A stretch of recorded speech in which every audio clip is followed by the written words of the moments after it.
Hello, everybody. I think we're ready. You'll notice that I had to make a paper bow tie today because I forgot my tie. I forgot so many things today, but I did remember that today is today, so that's pretty good. We're going to start our Draw Near to God class, and do you guys know what chapter we're going to be on? Can you remember? 18? Good guess. No. We finished. 19. Yeah, we finished 18 last time. So if you're thinking 18, that's fine. That's a good answer because that's what we were doing. But we did the last verse, and so we are going to be on 19! chapter 19. So right down here. Now on my text, I only have these two lines, and then I have to go to the next page. But we'll do that okay. All right, here we go. Chapter 19. And he entered. Who's he? Jesus. Jesus. I always think it's worth asking that question. And he entered and was passing through Jericho. And behold, a man called by the name Zacchaeus. Have you guys heard of that name? Yeah. Yeah, it's a good name. I think it's a very funny sounding name, but it's a cool one. Zacchaeus. And he was the chief publican. We've talked about this word. What does publican mean back then? It's an old fashioned word for what? Tax collector? Yeah, he was a tax collector. And people did not like tax collectors back then. People don't like tax collectors today, but back then, usually a tax collector was rude and took extra money just for himself. So people thought they were really bad back then. So Zacchaeus, he's not just the tax collector. Which tax collector is he? Thief. He's, he's the chief. So he's in charge of all the tax collectors. So do you think people like him very much? Not really. And he was rich. Okay, let's try to draw Zacchaeus. So I think I'm going to draw Zacchaeus like this. And he's like very mild. He's got this nice smile because he is rich. And I'm going to draw him as being rich by having him holding Money. money. Here's his hands, and he's just got coins and coins and coins and coins in his hands. So there he is. He's holding his money. All right, so that's Zacchaeus. And he's got money. And I'll try to, I don't have a lot of time, but I'll put yellow coins. Okay, he's got yellow coins in his hands. And what did he want to do? He sought to see Jesus, who he was, and could not for the crowd because he was of little stature.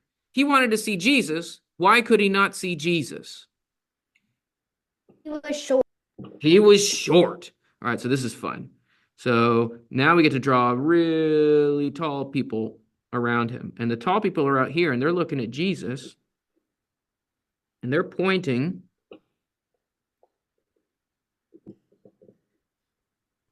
And even that person's not super tall, but he can see Jesus.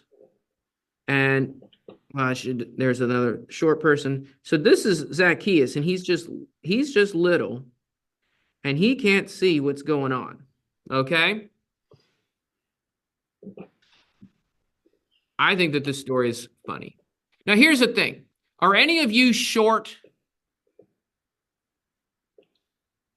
I don't know. I mean, if you're a kid, you're kind of shorter than all the tall people, all the adults. I'm pretty short. I know it looks like I'm as tall as a giant. That's not true. I'm not that big. So maybe I'm like Zacchaeus. Okay, so Zacchaeus is a short guy. And ooh, let me try this to this. There we go. And he ran on before and climbed up into a sycamore tree to see him, for he was to pass that way. And when Jesus came to the place, he looked up and said unto him, Zacchaeus, make haste and come down, for today I must abide at your house. All right, so what did Zacchaeus do? He can't see Jesus because he's so little. So what did he do? He climbed a tree. He climbed up in a tree. Maybe you guys have sung a song about how he climbed up in a sycamore tree. I don't know how to draw a sycamore tree, but I am going to draw Zacchaeus up here. There's his ears. And I guess we still have to have him holding the money so it looks like he's still rich. I don't know why he would bring his money up into the tree.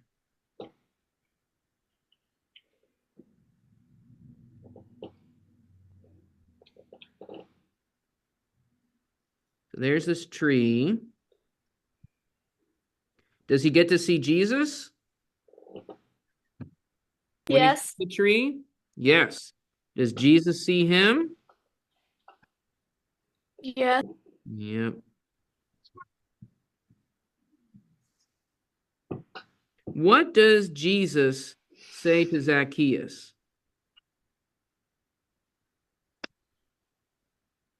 Zacchaeus, make haste and come down, for today I must abide at thy house. What's Jesus going to do? To his house. He's going to go to his house. Now, this is a big deal. Why is it significant that Jesus is going to go to Zacchaeus' house? Is that a good thing or a bad thing for people back then, do you think? How do you think people felt about Jesus going to Zacchaeus' house? Jealous. Jealous? Why is he going to Zacchaeus' house? Yeah. What else might they think? What was that? Go ahead. Tax collector. He's a tax collector. Wait, tax collectors, they take extra money. Tax collectors, they're kind of mean. Tax collectors are kind of bad. Is Jesus just going to go hang out with a mean bad guy? Wait a minute. Is Jesus going to try to get some money from the tax collector? Is Jesus good or bad? I don't know. Maybe people are wondering those kinds of questions. Now, do you think Jesus is going to go to Zacchaeus' house so that he can get money? No. No. Yeah. Why does Jesus want to go to somebody's house usually? You don't have to raise your hand. You can just answer if you know. Why does Jesus want to go to somebody's house? To teach. Yeah, that's probably what it is. So let's see how it goes. Also, so he could give the people back their money. Yeah, there's that. All right, let's see how it goes. And he also, I think it's funny, he says, Zacchaeus, make haste. That's an old-fashioned word for Zacchaeus. You need to hurry up. We got to do this thing. I'm going to underline that. Make haste. We need to hurry. And Zacchaeus, he made haste. Did Zacchaeus hurry up? He sure did.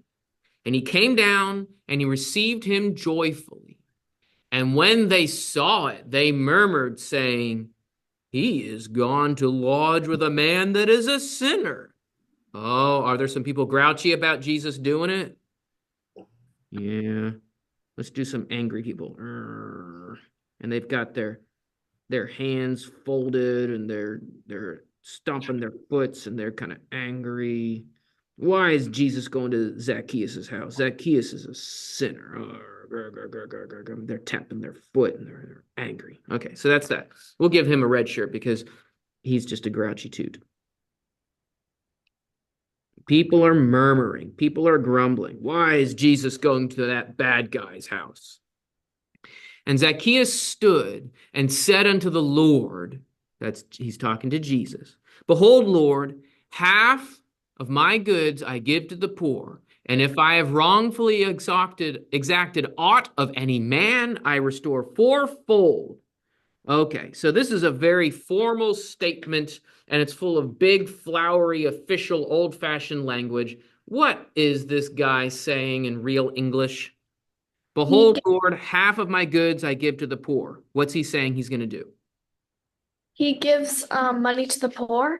Okay. What's the second thing he says? If I have wrongfully exacted aught of any man, I restore it fourfold. What do you think that means? He gives 4 times as much as he takes if he takes too much. Yeah. If I have done it wrong, exacted aught or taken away from a man, if I have in a wrong way taken away money from a man, I will give it back. I will restore it fourfold, 4 times as much. Whoa. These are big promises. What's he promising to do? I'm going to draw this on the back board. What's he promising?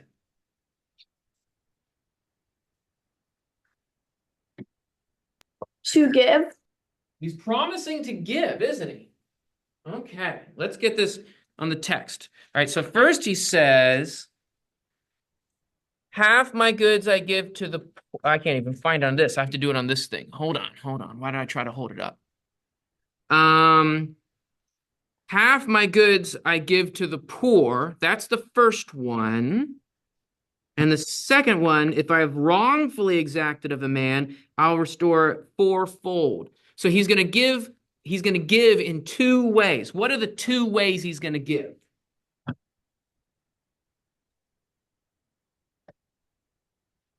Just give it and return it, but with extra. Yep. He's going to give to the poor, right? He's going to give some money to the poor. And how much money is he going to give? Do you remember how much he said? The words he used was half my goods. So how much is that? Half Half of of his everything. stuff. Half of his stuff. So let's say, because we're going to use pictures and examples. Let's say he has $2, okay? He has a $1 bill that he's going to keep. How much is he going to give to the poor? A $1 bill.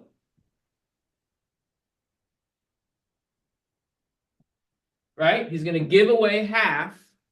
But what if, as a tax collector, he accidentally did it wrong to somebody?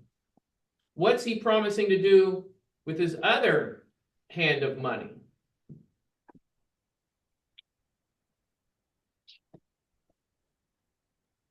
Give extra.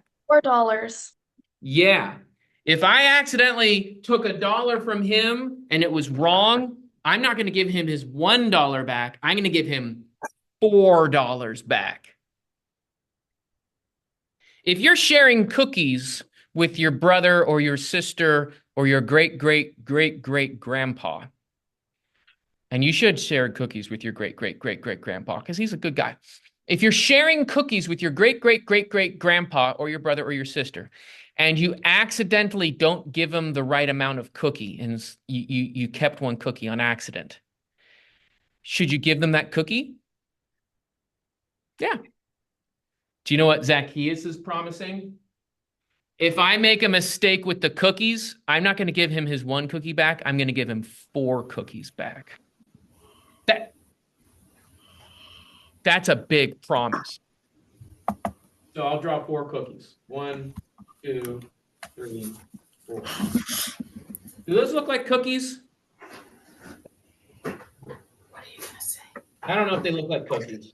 I want to say Put sprinkles on them. But what? Sprinkle.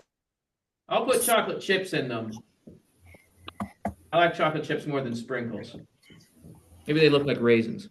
Can you imagine if you make one mistake with your brother and sister and you accidentally eat their cookie? You should give them a cookie. He's not promising to give one cookie. How many is he promising to give? 4 cookies. That's a lot. Zacchaeus, he's a little guy, but he's promising to give. I'm going to write it here. Give a lot. Isn't this a big promise?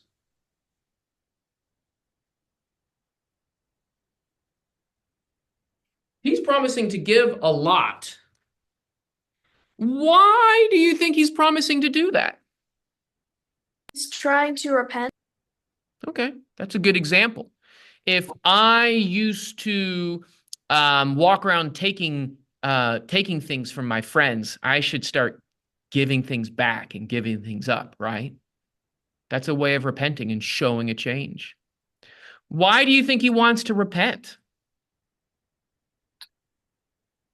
Jesus is. Yeah.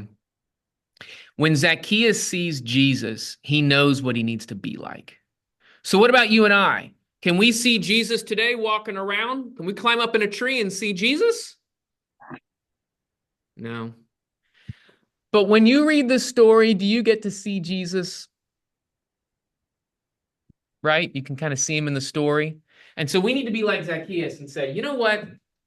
I need to start repenting. I need to start making some changes in my life. That's what these stories do. Okay, so Zacchaeus is making these statements. How do you think Jesus feels? Let's see how Jesus reacts. I'll read what Zacchaeus says. Lord, half of my goods I will give to the poor, and if I have wrongfully exacted aught of any man, I restore fourfold. And Jesus said to him, Today is salvation come to this house, forasmuch as he is also a son of Abraham. For the Son of Man came to seek and save that which was lost.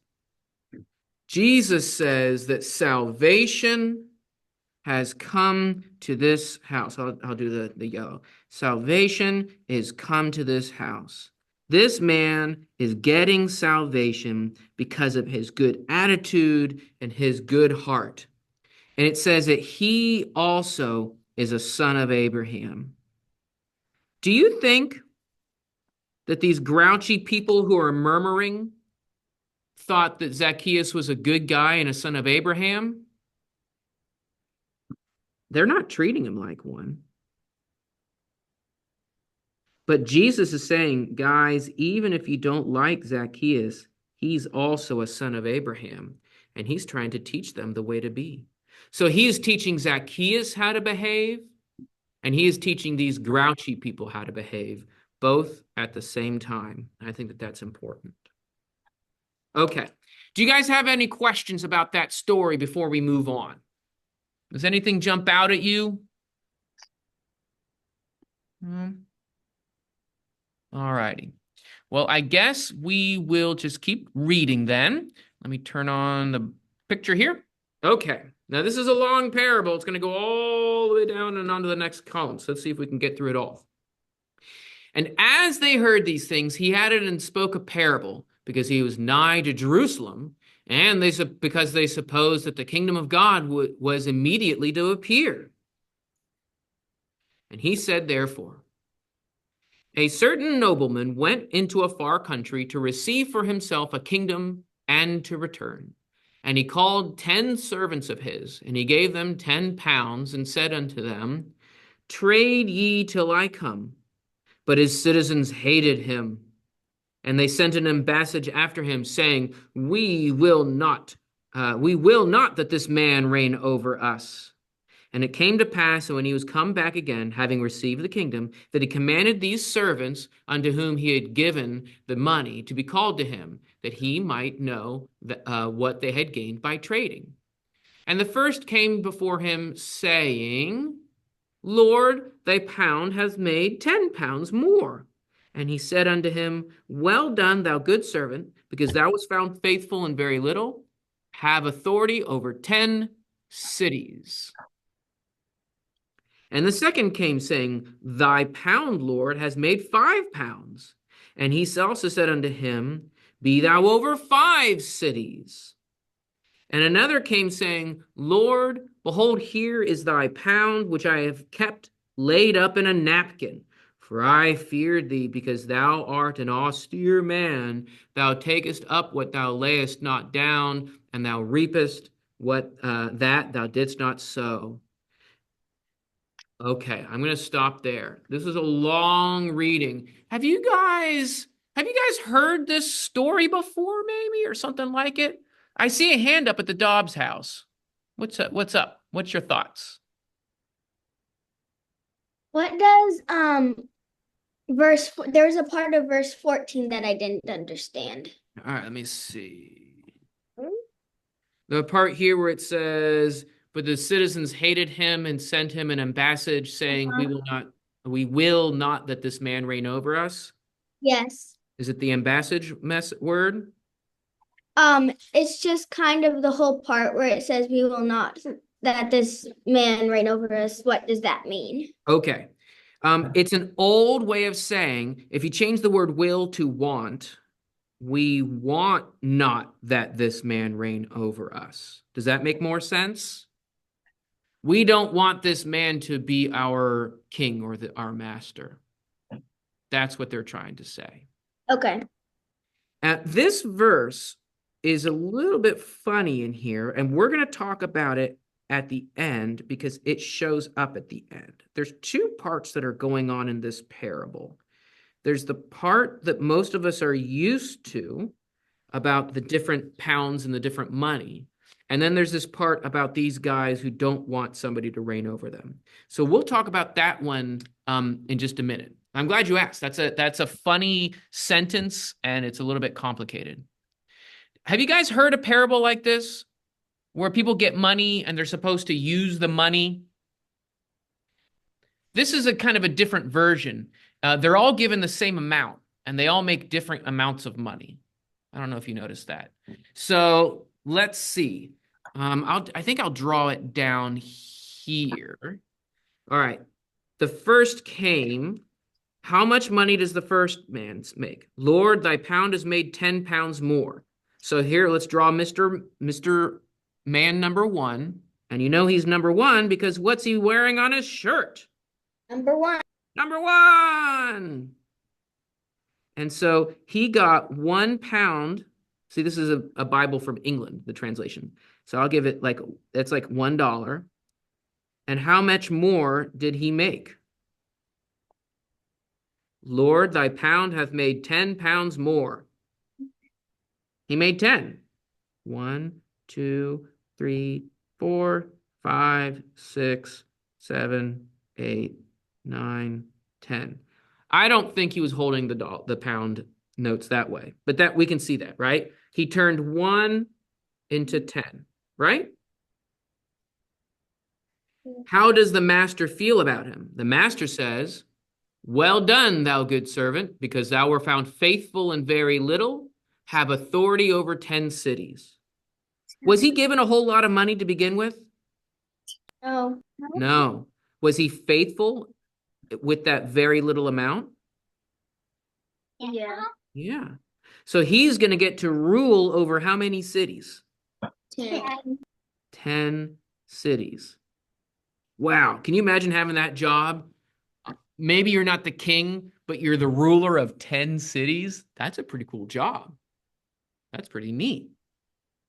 All right, let's see about man number 2. The second came. Okay, we'll draw number 2. How do we know he's number 2? Because on his shirt, he has a giant 2. All right, so he has the money as well. The second came saying, I should underline the 2. Thy pound, Lord, has made 5 pounds. All right, so he was also given the same amount, like a $1. And how much money did he end up with at the end? 5. 1, 2, 3, 4, 5. Okay. He turned the 1 into 5. Is that as good? What do you think about that? No. It's not as good, but it's not bad, is it? He worked to his best ability. Yeah. Yeah. He worked hard and he made $5. The other guy worked hard and he made $10. That just means that, well, have you ever drawn pictures with people or gone bike riding with people or running or playing sports and you worked really hard and you did a really good job, but there was someone who was better than you? I've experienced that. There's a lot of people who are better than me at things. And that's just what happens in the story. I don't think I'm the 10-pound guy. I'm probably like a 5-pound guy. But that's okay. How does the master react to the 5-pound guy, the number 2 guy? And he said unto him, be thou over 5 cities. Does the master like him? Yeah. Did he get to be in charge of as many cities? No. But is being in charge of 5 cities pretty cool? Yeah. Definitely. He's getting a reward because he worked hard. All right, now we're coming up to the third guy. Do you think the story is going to go well or badly? Badly. Bad. It's the way these stories go, right? And another came saying, oh, it doesn't say third. He's just another. I'm still going to put a 3 on his shirt, okay, guys? Let's draw number 3. Oh, I drew him really big.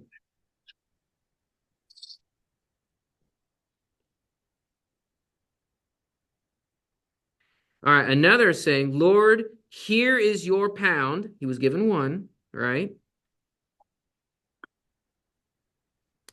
Which I kept laid up in a napkin. What did he do with his money? He kept it and did nothing with it. Is that how you make money? Okay, eraser. Start erasing.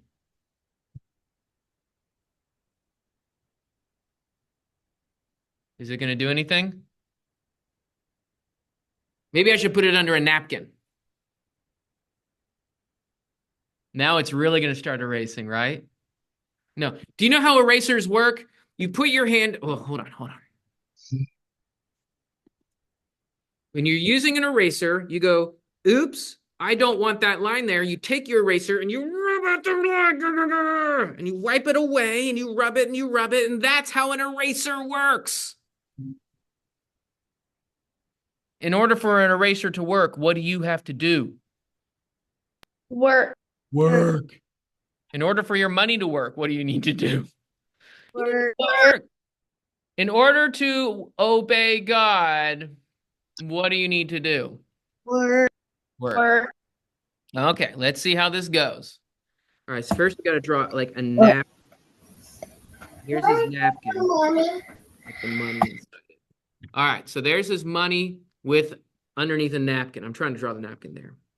I kept it under their napkin, for I feared you, because you are an austere man. That's like severe. I'll put hard. You're a hard boss. You take where you don't lay down, and you reap what you don't sow. So he's afraid of his master. I was afraid I would do something wrong, so I just put it under a napkin. If you're afraid of doing something wrong, doing nothing is not the right answer. And he That's says, a sure way to be wrong. yeah, he made sure he did something wrong. That's right. So he said of him, out of your own mouth will I judge you, you wicked servant.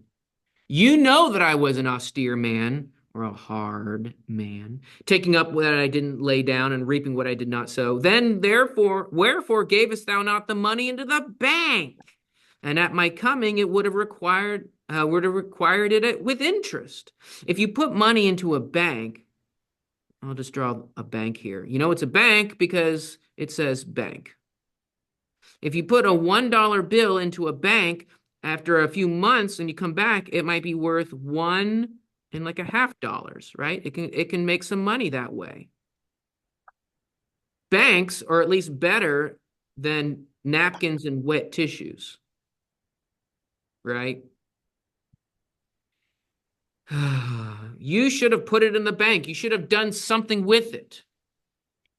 And he said unto them that stood by, take away from him the pound and give it to him that has 10 pounds. And they said unto him, Lord, he has 10 pounds. I say unto you that every one that has shall be given, and from him that has not, even which he has will be taken away from him. Howbeit these mine enemies, which would not that I should reign over them, bring hither and slay them before me. All right, and so remember how I said that there were some people at the beginning of the parable that we're going to talk about at the end? Here they are. We'll get to them in just a second. Okay. So the guy who hid his money under the napkin, right? Who gets that dollar? Who gets that pound? It's taken away from, they take away the number 3 man's money. Who do they give it to? Number 1. They give it to number 1. Why do you think they gave it to number one instead of number two? Why did the master say to number one instead of number two, do you think? Because number one, he's just better at trading, so he can handle more, whereas number two might be a bit overwhelmed and do something wrong. So you better give it to the one who has the most so that he can do the best with it. Yeah, I think that that's probably right. Don't you think Mr. Two thought, oh, I wish I had it? Well, he could just work and get more, and then he could maybe get more. Yeah. It's neat. This story teaches us a lot of things about our work.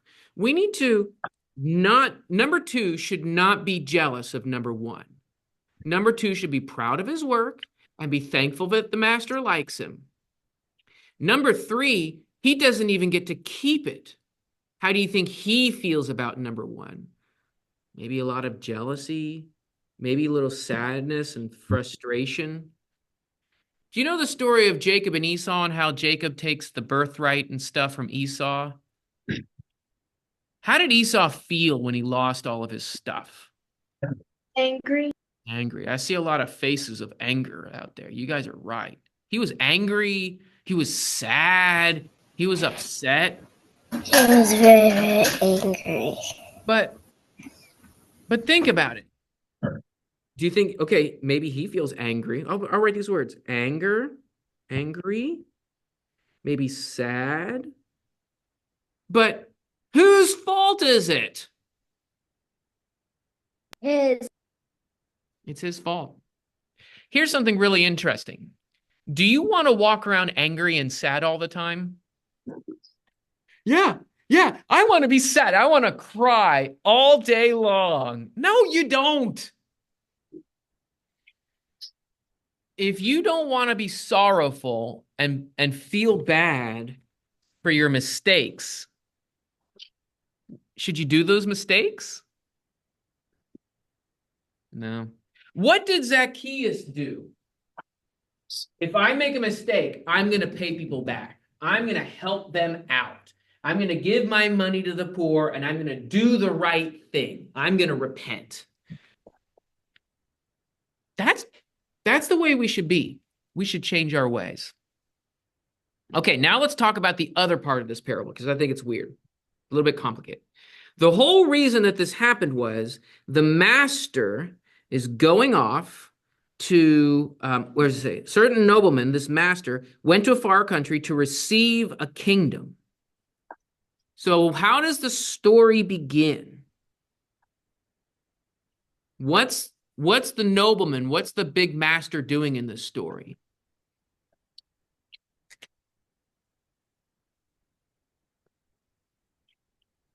Why is he away?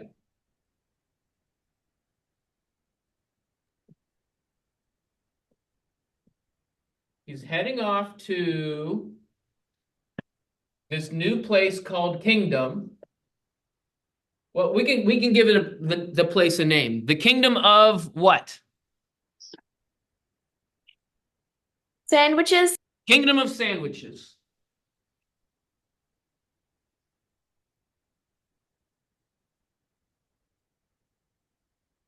Kingdom of Sandwich. He's going off to Kingdom of Sandwich. And what's he going to do in that kingdom? He is going to receive the kingdom. What does it mean if you're going to receive a kingdom? Well, if you're the heir to the throne, then and you might be somewhere else at the time when your father dies, you have to go and get the kingdom and start being king. Right, start being king. So that means if there's a kingdom, there's some people out there, right? Bunch of sandwich people. Draw them as sandwiches. Well, I don't know if I have time to draw they're all holding a sandwich. There we go. They're all holding sandwiches, the national food. We like sandwiches. Okay, so here's all the people of the Kingdom of Sandwich. Okay, they've all got sandwiches. And he's going to go to this place, and what is he going to get? It doesn't say in the story that he gets a crown, but I'm going to draw a crown because he's the king there, right? Cats.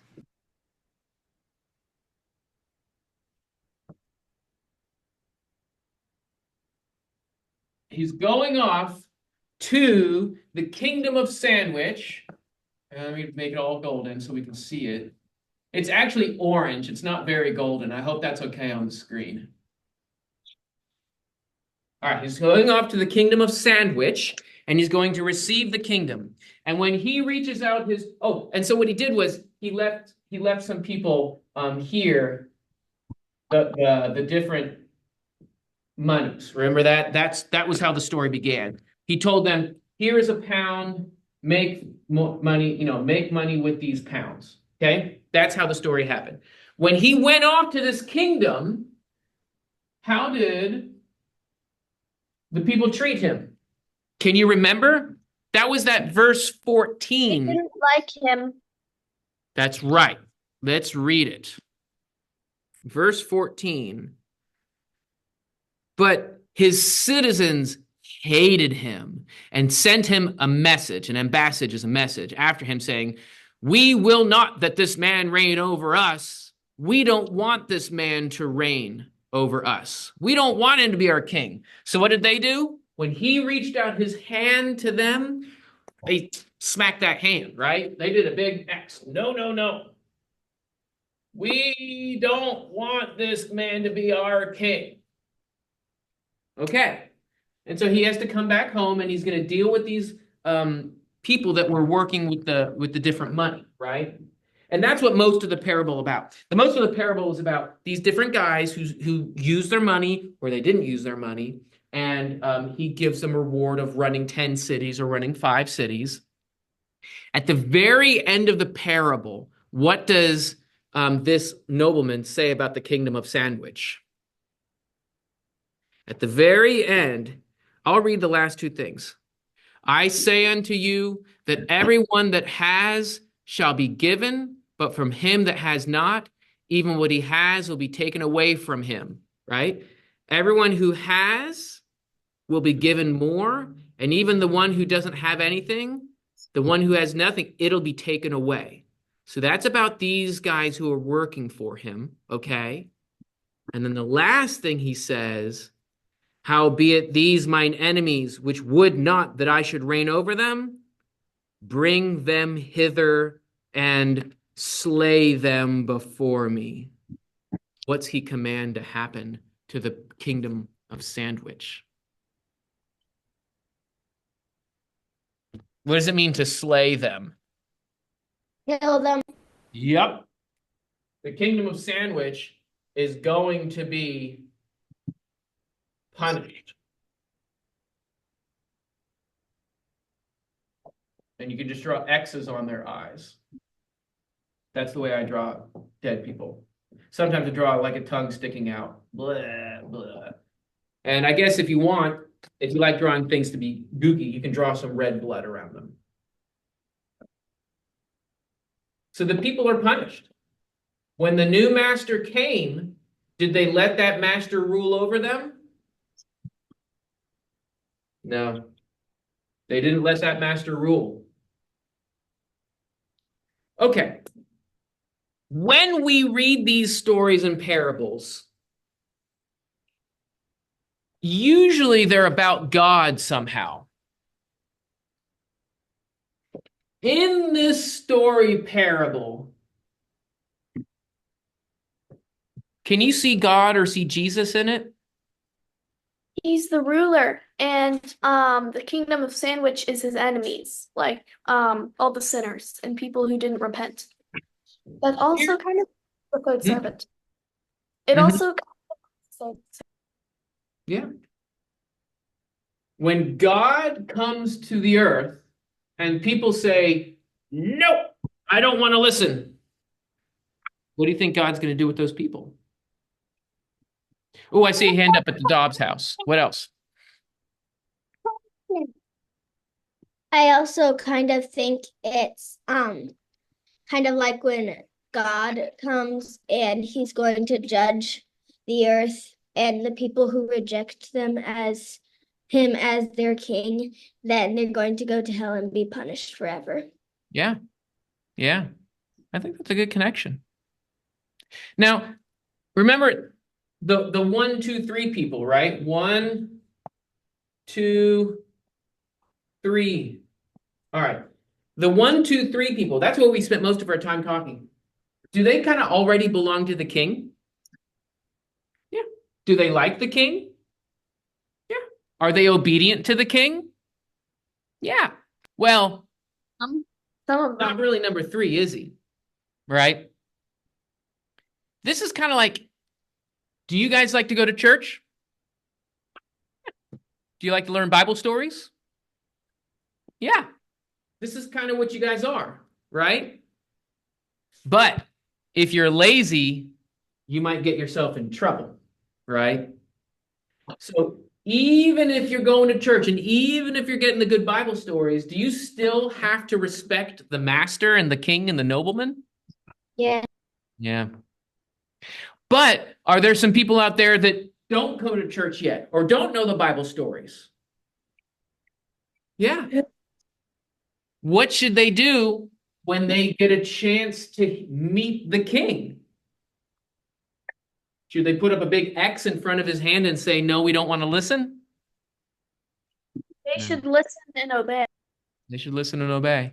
So I like this parable because it's showing like we could say, well, one, two, and three, they go to church, but that doesn't mean that they're just automatically okay. Number three didn't work hard and he got in trouble. These people aren't going to church, but did the nobleman reach out his hand to meet them and talk to them?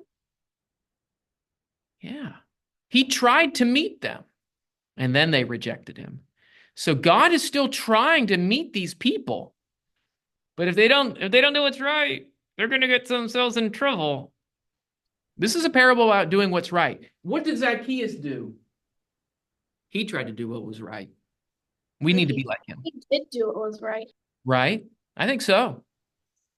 All right. Well, with that, I've got to sign off, guys. I really appreciate you jumping on. I appreciate you letting me teach a class with a paper tie. I know that that's not a real bow tie, but that at least works. So I'm going to sign off the recording now, and I will talk to you later.